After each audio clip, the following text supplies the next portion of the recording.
Que savons-nous du commanditaire de cette pyramide?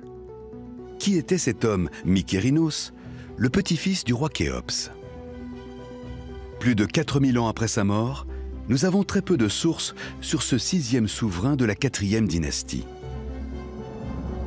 L'historien grec, Hérodote, est le premier à avoir écrit sur les rois du plateau de Gizeh. Hérodote raconte que Khéops était un tyran, que le peuple le haïssait, qu'il imposait des conditions très dures à ses ouvriers. À cette époque-là, les prêtres qui étaient ici racontaient à Hérodote que Khéops a dû faire prostituer sa fille pour qu'elle puisse avoir chaque pierre de sa pyramide. Imaginez combien de pierres est sur une pyramide, enfin même une petite. En revanche, Mykérinos est considéré comme plus gentil, bienveillant, comme un bon roi. C'est intéressant de voir que durant la période gréco-romaine, dans les souvenirs qu'ils ont laissés, Khéops et Képhrène étaient méprisés par beaucoup d'Égyptiens, alors qu'inversement, Mykérinos était aimé. Hérodote raconte aussi une autre histoire. Le roi aurait peut-être choisi de faire une petite pyramide, car les dieux l'auraient mis en garde. L'oracle du Bouteau lui dit qu'il va mourir rapidement, au bout de 6 ans. Donc Mykérinos n'est pas content, il faut qu'il se dépêche. On ne sait pas si Hérodote dit exactement vrai, il raconte ce qu'on lui a raconté. Il est difficile de se fier à ces légendes. Pour essayer de restituer l'histoire de Mykérinos, il faut chercher des indices dans un périmètre plus large. Il faut se rendre compte qu'ici, nous n'avons pas seulement une pyramide, c'est tout un complexe funéraire dont la pyramide fait partie.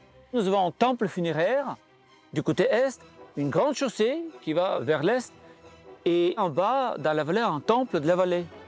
Il faut donc prendre de la hauteur. Le temple de la vallée est une clé de compréhension de Mykérinos. C'est ici que les archéologues ont fait des découvertes exceptionnelles qui ont permis de révéler des informations capitales sur ce pharaon. Il est important de noter que c'est ici que l'égyptologue américain George Reisner a découvert en 1908 des statues étonnantes. Il a trouvé l'une des pièces les plus fabuleuses de l'histoire de l'art égyptien. Les statues de Mykérinos, une reine, et la diade de Mykérinos. Ce sont des pièces maîtresses de l'art mondial. Il faut se rendre au musée égyptien du Caire, à quelques kilomètres du plateau de Gizeh, pour admirer cette merveille. Meredith Brand connaît parfaitement les lieux et va nous guider dans ce dédale pour découvrir la triade de Mykérinos. Ces statues sont de pures œuvres d'art. Il y a une beauté et un réalisme dans les visages du roi et des déesses. Elles sont emblématiques de l'Ancien Empire. À l'époque des grandes pyramides, il est parfois facile de négliger les véritables qualités artistiques des artisans de cette période. En réalité, nous savons que pendant cette période, les chefs-d'œuvre étaient produits de manière très prolifique. Cela montre les progrès réalisés non seulement en architecture, mais aussi en art et en portrait. Ce trésor de l'Ancien Empire est d'un réalisme étonnant. Un détail sur sa tête nous en dit plus sur ce roi et son pouvoir. Il porte la couronne blanche du sud de l'Égypte. Les dieux et déesses connus sont tous liés à la partie sud du pays. Donc, ces statues peuvent aussi indiquer que Mykérinos contrôlait toute l'Égypte et qu'il utilisait ses ressources économiques pour développer sa pyramide et son culte. De cette façon, le roi Mykérinos est montré à la fois comme un humain et un dieu, et aussi comme le dirigeant légitime de toute l'Égypte. Pour avoir d'autres informations sur la vie de Mykérinos, il faut regarder au sud de sa pyramide.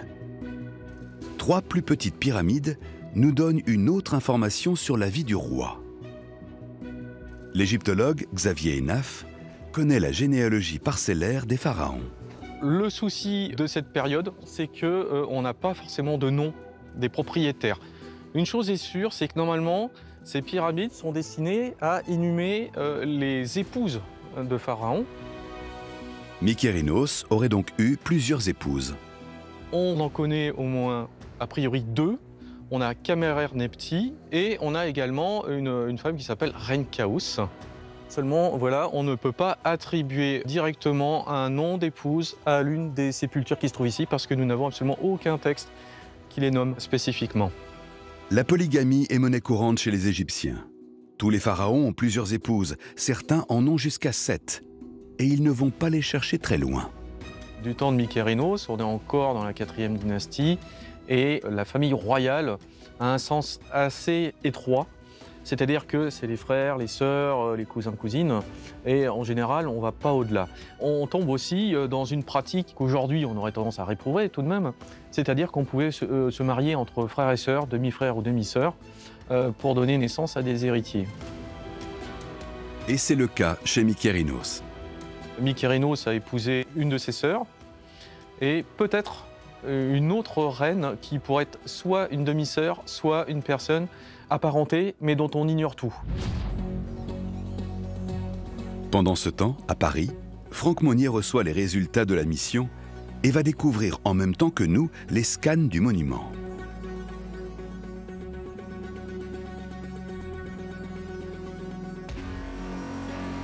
Le logiciel permet de parcourir virtuellement la pyramide. Le scan révèle la base de la pyramide, qu'on voit ici. Là, on est au niveau du sol, ici.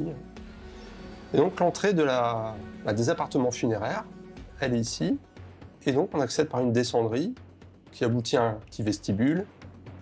Cette vue 3D permet de se rendre compte que les appartements ont été creusés au cœur même du plateau de Gizeh. On voit aussi un couloir approximativement horizontal qui, lui, va conduire à une première grande chambre. Et dans son sol, on voit qu'il y a une sorte de descendrie ici qui a été aménagée. Et cette descendrie conduit à la chambre funéraire qu'on connaît aujourd'hui.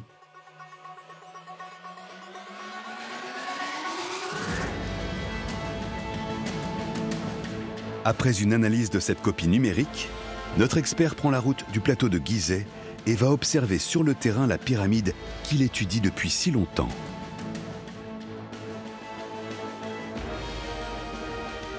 Cette pyramide a la particularité d'avoir une brèche dans sa face nord. Alors si on la compare aux 2 autres grandes pyramides, les 2 géantes qui se situent à côté, elle semble vraiment balafrée. Cette entaille, de plusieurs mètres de haut, est la marque distinctive de Mykérinos. Et son histoire ne date pas de la construction. Cette brèche a été créée par les Égyptiens du XVIIIe siècle et peut-être avant aussi. On sait qu'ils avaient une sorte de désir de démonter ce type de monument impie, mais aussi sans doute pour exploiter son calcaire. Pourtant, les carriers ont échoué face aux mastodontes. Les Égyptiens se sont vite rendus compte qu'en voulant la démolir, ça demandait un travail énorme, titanesque, et donc ils ont vite abandonné. Donc il est beaucoup plus facile de construire une pyramide que de la détruire finalement. Malgré les outrages du temps, cette pyramide, construite il y a près de 45 siècles, est restée indestructible.